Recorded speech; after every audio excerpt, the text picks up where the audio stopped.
Okay, the other thing that you have to do is you have to find a product that has these 5 key ingredients. If you find a product that has these 5 key ingredients, you got to get in and market it as hard as you possibly can. The first key ingredient is you have to find a product that everybody wants. You have to find a product that everybody needs. You have to find a product that's priced for profit. It needs to be priced to be sold, and most importantly, it needs to be replaced over and over and over again. Now, I don't know if you know this, but J. Paul Getty marketed gasoline. He looked at Ray Kroc and seen what he did with McDonald's franchises, and he was the first to do gasoline franchises. Now, how many people, if you find a product that has these 5 key things, please get in, don't think about it, just go to work. Now, you're going to see our product will fit into all 5 of those. But before I get there, I'm going to go into Marketing 101. Now, I know that some people that are watching this have marketing degrees, but trust me, I didn't. I was an auto mechanic from North Dakota, so that's what I did. I watched this and it made sense. But bottom line, you have a manufacturer, and the manufacturer can make, clothes, electronics, they can make cars, they can make all kinds of things. And I didn't realize, but it makes sense, that 40 cents on every dollar, or 40% spent on research and development, manufacturing, advertising, all of this stuff. Now, after that, it goes to a national distributor, a regional distributor, a local distributor, then a retailer, and finally to the customer. And so understand this is middleman profit. How many people have heard of the middleman? And 60 cents on every dollar we have goes into middleman profit. Now, here's what's so hilarious about middlemen. This works for legal products, and this also works for illegal products.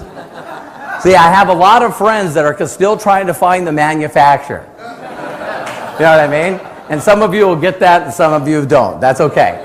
But bottom line, I was showing this, and guess what? What would happen if you cut out just a couple of the middlemen? How many people have heard of Walmart? Sam Walton.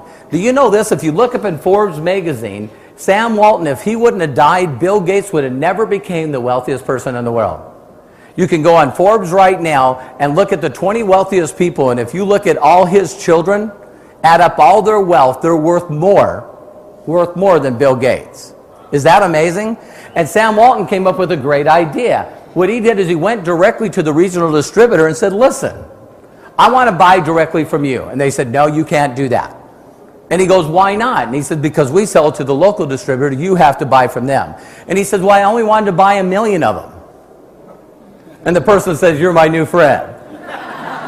And all Sam Walton did is built warehouses all over the United States, now all over the world. He got his own trucks, he bought in quantity, and he just distributed it to himself, cutting out the middleman. And now his slogan is what? Always low prices, always. To show you how powerful this is, ladies and gentlemen, in 2008, when the stock was the worst it's ever been, do you realize 2 companies still made money in 2008 if you bought their stock? Walmart and McDonald's. Because we all know McDonald's makes the best hamburger in the world. Or maybe it's marketing. Which one would you pick? Marketing. Okay, if you cut out one more middleman, you have Costco. Now, how many people have shopped at Costco? How many people know that you need a membership card?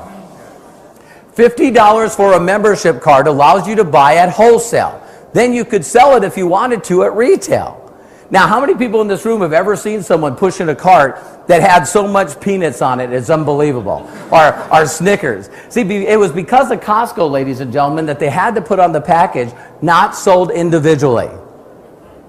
Now, guess what? If you were at a fair, or if you were at a carnival or something, and you went to get a bag of potato chips, and when you bought them, it said not sold individual, how many people would go, you can't do this?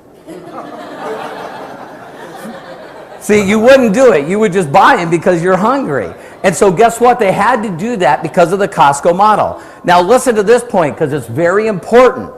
Traditional business is failing. How many people know I'm telling the truth? Watch CNN, constant negative news for an hour. And you're going to see that traditional business is not working anymore. When you tune in on a Sunday night and people are packing their boxes at Lehman Brothers, and I mean Citicorp, all these companies, I'm telling you what, it's bad. And you know how bad it is when you hear that Federal Express is laying off employees. So that means that everything now is slowing down. How many people think it's going to slow down for a long time? It's not going to happen to you, though. Or how many people think you should have a plan B? Now listen, why I brought that point up is Costco doesn't do any advertising. So how can they be so big if Costco doesn't do any advertising? Word of mouth. Some people in this room, when you got a Costco card, there was two things that happened. One is someone invited you to go check out Costco, and you couldn't buy things unless you used their card. So then you called them up again and said, listen, what are you doing Saturday? Get your own card. You know what I mean? It's like, come on. So that's why marketing works. So what we did is I was taught, again, 24 years ago by a billionaire, what if we could cut out all the middlemen, every one of them, and go directly to a manufacturer that's got perfect timing, because timing is more important than skill and talent. And if you find a manufacturer that's got a first-to-a-market product, everybody wants it, everybody needs it. Some people are addicted to it. It's a habit. You know what I mean? If you can get involved with a company that catches that kind of timing, you're done. And all we do is teach people to go directly to the manufacturer, taking it directly to the consumer, and we put that money in our pockets. How many people like our pockets instead of their pockets? And that's all I was showing how to do 24 years ago. Now you got to find a company that's got good timing, because what if I said to you right now, the product that we're marketing is cassette tapes? How many people are going, I'm not in? But how many people in this room, and be honest and watching this tape, how many people know that there's some very skeptical, critical people? Now, we know who won the Super Bowl. We're about ready to find out who's going to win the NBA World Championship in basketball. We know who wins the Academy Awards and Grammys. But who in this room, and I'm going to see if there's any smart people that are watching this that get this. Who was the person last year that won the Critic of the Year? They don't give out that award, so do me a huge favor, stop trying to win it.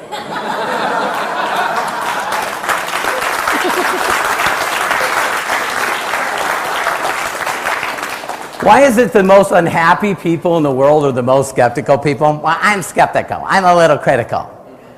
See, what we're doing here is not on trial. We're doing $70 million a month. Don't be one of those people who go, I don't think this will work. Too late! You're too late! I mean, just people crack me up. But bottom line with marketing, you got to understand that when you catch a company with the right time at the right place, are people that are watching this and watching me right now, are there still going to be people that turn it down? And you know why they'll turn it down? Timing for them.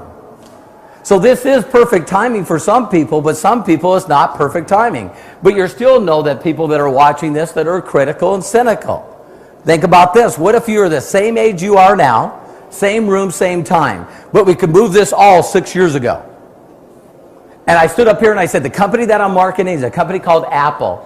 And I know some of you are using their computers, but they were coming out with a new thing called an iPod. And people are going to get off CDs, and they're going to start putting on this little hard drive and carrying it with you.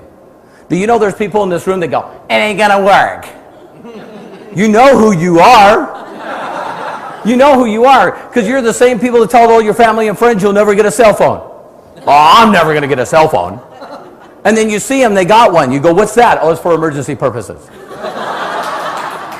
Don't they? And the emergency starts from the second they leave their home to the second they get home. My father-in-law is one of these people, and I love him. He told me the day you get so lazy that you can't get off your butt to change the TV channels is going to be a sad day. How many people here, if you lose your remote, you're in trouble? You're like, you know, you're trying to look for the deal. And so it's amazing. Trends happen with or without you. A couple extra quick points is how many people know that when trends happen, you can't stop them? I'm going to introduce you to a company called Gano Excel. And Gano Excel is the next billion-dollar company. It's already done billions in sales. Billions in sales. But it's based out of Malaysia. Now, I'm not trying to be mean to anyone that's watching this, but is there anything that you're currently using in your home or in your car that has come from Asia that you're using now?